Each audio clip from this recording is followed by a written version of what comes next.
lose, so I would hope so. We'll see.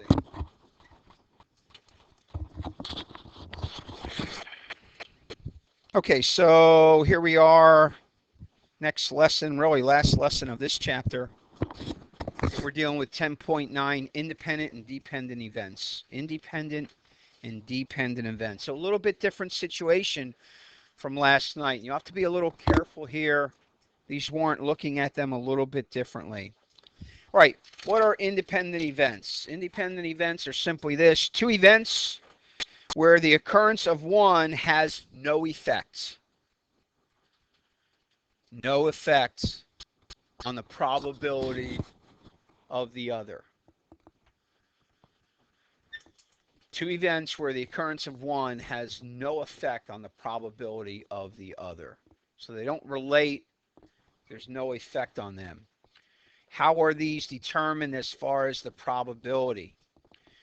Well, you got to be careful because in the way you set it up, probability of A and B, the only way this is going to look different from what we did over the weekend is that little I subscript, showing that it's an independent event. It's the only difference. And so keep that little I, because that's helping you to know, hey, this is an independent event. I can't treat it like I did the previous ones. I've got to treat it this way.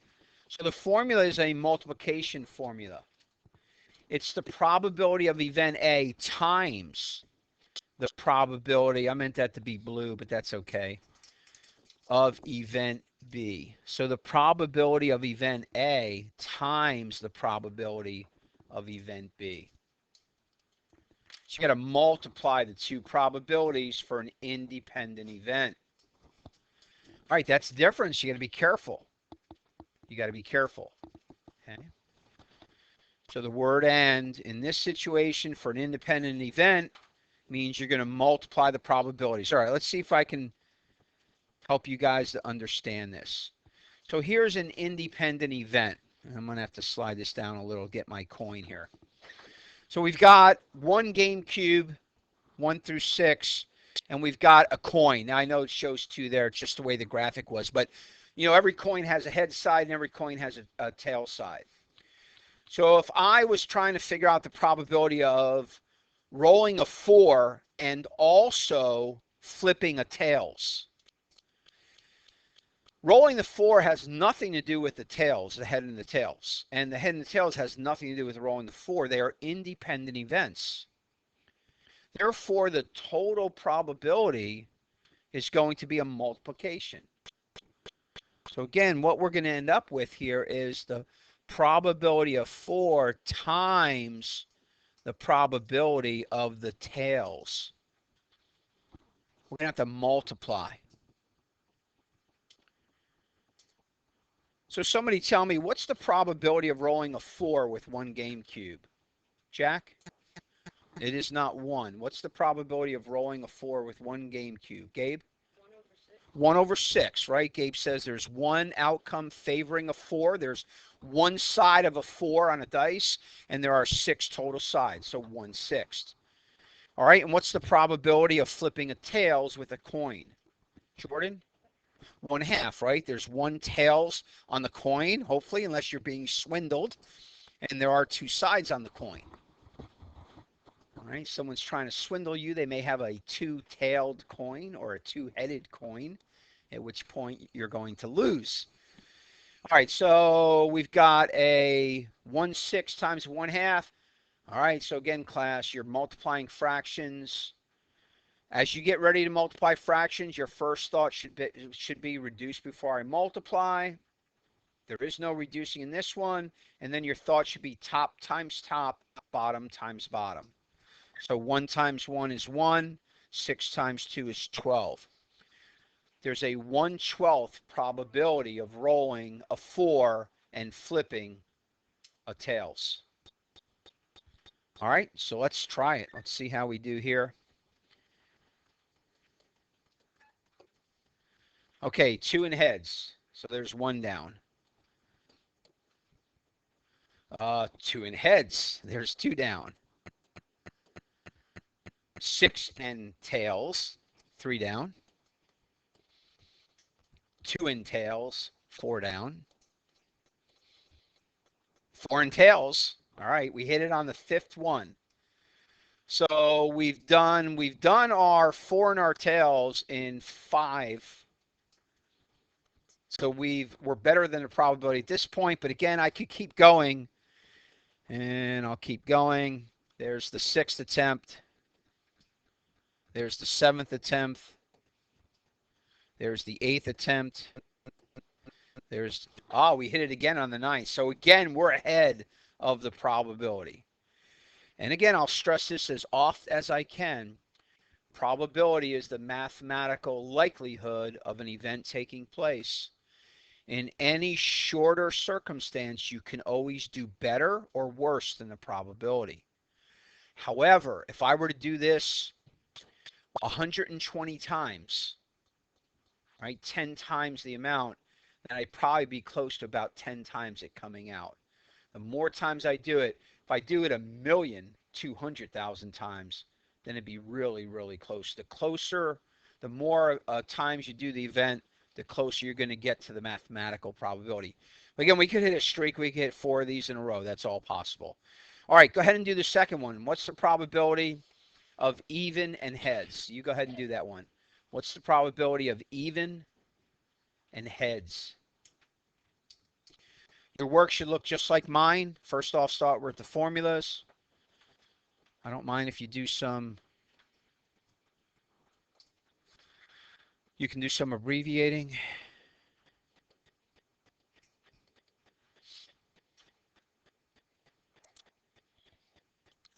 All right, write your fractions, multiply them out. Voila.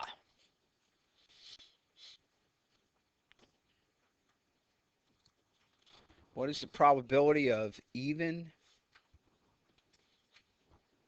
and heads? Even and heads. Adam, what do you got? How many agree with Adam? 1/4. All right. You guys would all be the correct ones. There are 3 out of 6 that are even, right? The 2, the 4, the 6. And heads, again, is 1 out of 2. I will reduce this thing before I multiply. And it looks like 1/4 would be our probability of getting an even in heads. So 1 out of every 4 should be even in heads. I got a feeling we're going to beat the probability again. All right, that's 0 for 1, 0 for 2, 0 for 3, even and heads. All right, we got 1 for 4. We're right on the probability. Again, probability is just a mathematical likelihood. Does that mean it's going to definitely be that? It does not. Okay, let's look at a few more here. Independent events. Let me see if I can put this higher for you. All right, so here we've got 2 spinners. The spinners are different, correct? So we have an independent event. So again, what I want you to do is I want you to write out the probability first and then write out your fractions and then multiply them out, right? So again, you're going to do P of B times P of 2, and then you go ahead and finish it. That's the kind of work I'll want in your homework. It just helps you to remember that you're multiplying the 2 probabilities on independent events.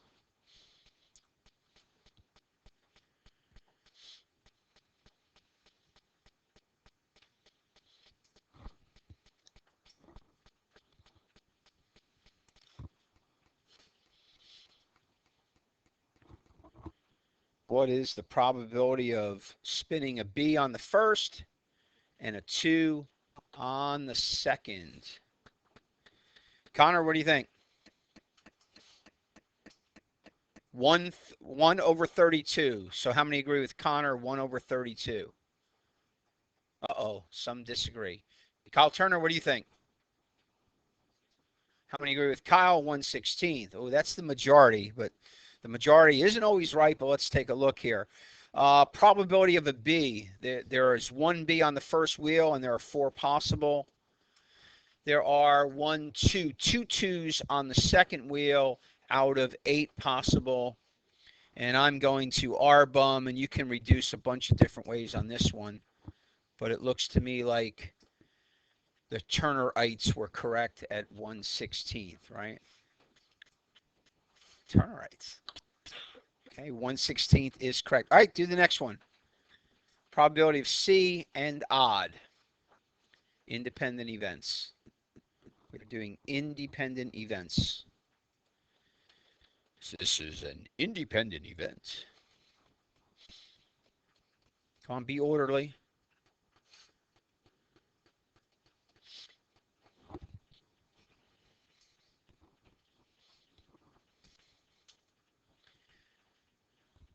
I'm going to pick a good night because I want the good night-ites. That would be awesome. Just has a good ring to it. The good night-ites.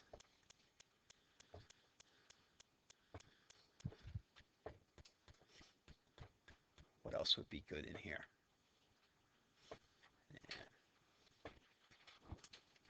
It's probably the best one.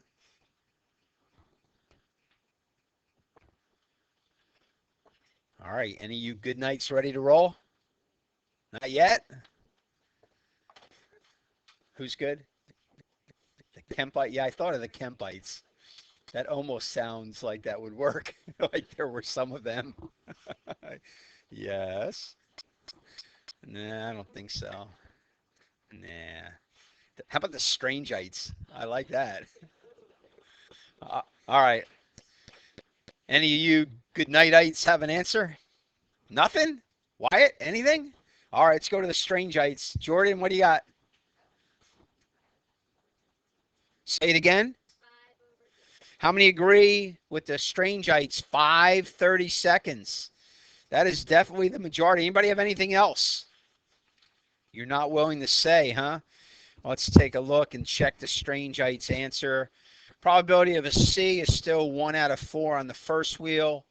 And how many odds are there? 1 is odd, the 3 is odd, that's 2, another 3, 3, 4, and the 5. So you have what, 5/8? And that looks like 5:30 seconds. And the Strangeites have it at 5:30 seconds. Nick? No, ites. Ites. You know, you got to create your own world if you want strangers. You're in my world right now, so. All right, independent events. So be careful. You've got to multiply for independent events. How about dependent events? That's a little bit different situation. Has something in similar, but it's a little bit different. Dependent events are two events where the occurrence of the first changes the probability of the second event. The occurrence of the first changes the probability of the second event. For example, you've got a hat and you've got everybody's name in the hat, right? You're going to draw names out of the hat. So every time a name is drawn out, the number of names left in the hat are less, and therefore then the probability changes. That's the situation that we're talking about. So the formula for a dependent event is similar. We use a lowercase d. We still have that a subscript d. We still have the word and though. So that subscript d is really tipping us off to a dependent event. And how do you finish? We have multiplication again. And again, we have the probability of, but in this case, we do a B/A.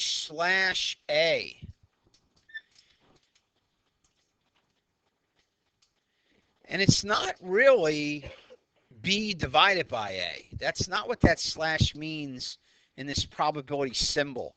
They're using the slash as a symbol here. And it just means this. It means B given what happened with A. B given what happened with A. You'll see what I mean in a moment. B given what happened with A. So the first event we want to look at is, okay, you got 10 names in a hat, and you're going to draw out 2 names. So we want the probability of drawing out Ted and Sue. So the way you'd write it is probability TED, right? Probability TED times probability TED slash Sue.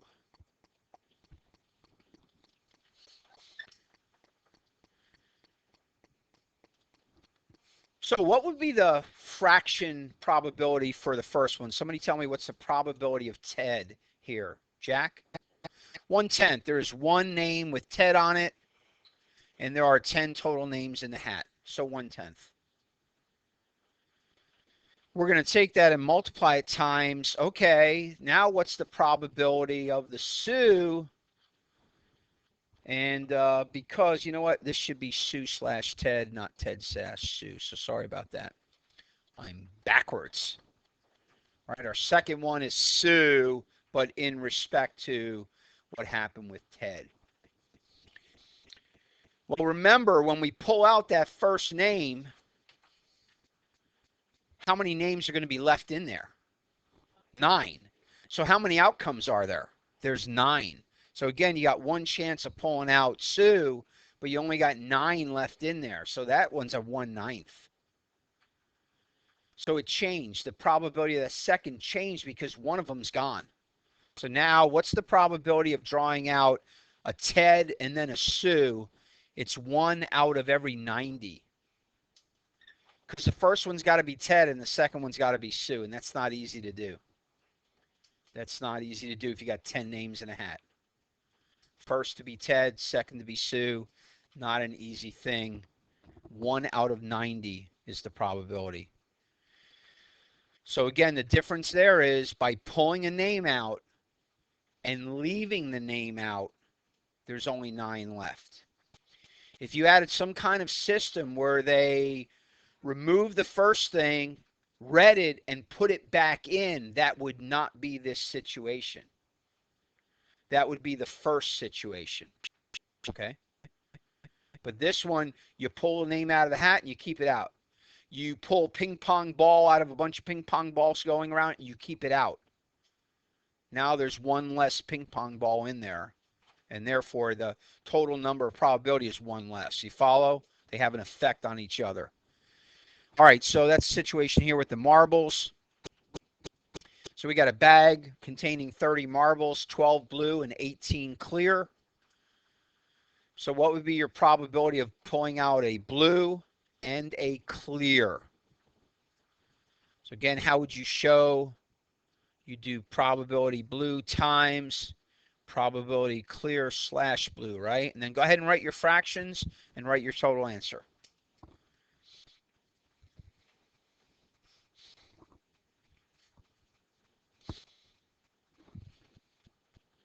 Write your fractions.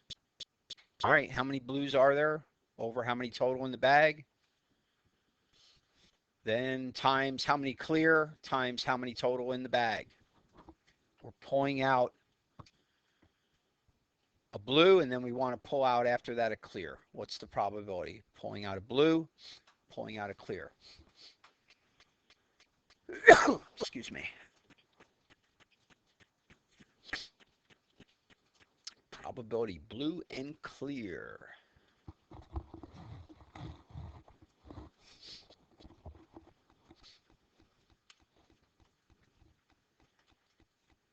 Blue and clear.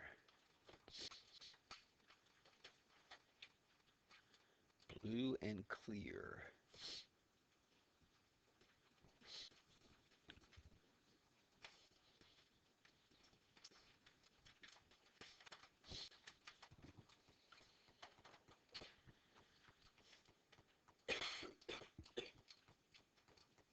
Josh, got an answer yet? No answer yet. Kaylin, got an answer yet? No answer yet.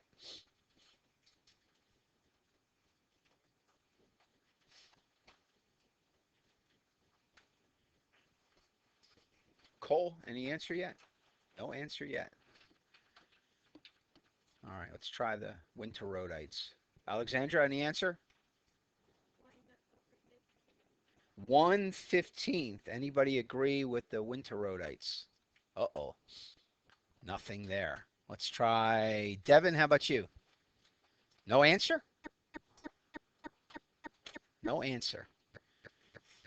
All right, on three, I want everybody to tell me the answer you have, those of you that have an answer. On three and out loud. Here we go. 1, 2, 3. Wow. All right. Josh, what do you have for the probability of blue? 2/5. Not 12/30 to start and then you reduced it? Okay. Would you agree there are 12 blues and there are 30 total marbles in the bag? Do you agree? 12/30 is for the first one. One marble is pulled out. Again, we're going to assume it's a blue. There are 18 clear and how many marbles? 29. I don't know why you guys are struggling here. So again, I do want to reduce before I multiply. This is a 2 times 6. This is a 6 times 5. And Josh reduced the 6's, and he did correctly say 2/5.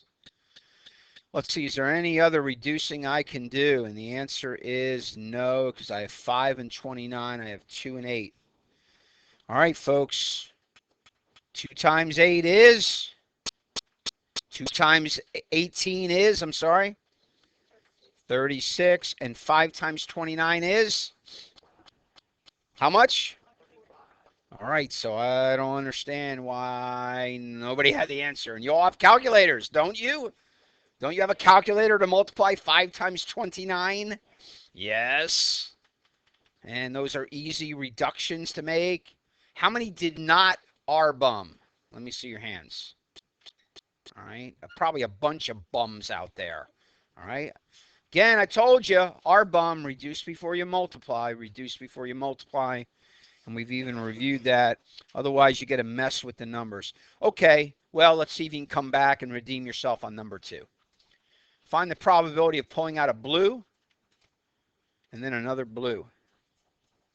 A blue and then another blue.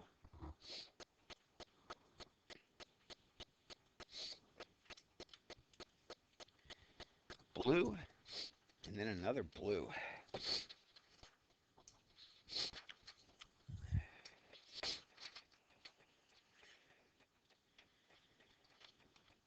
Blue on blue.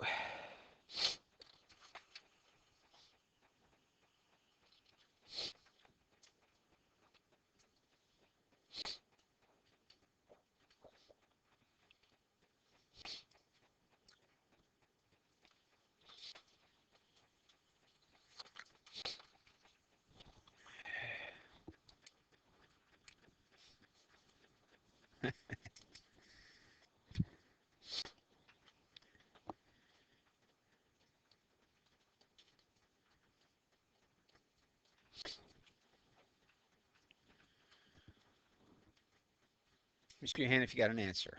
A lot of you looked done already. Okay. Would everyone agree that we're going to start with a 12 over 30? Yep. Everybody agrees. Would everybody agree that the bottom of the second one is 29? Yep. Here's the question. What do we put on the top here?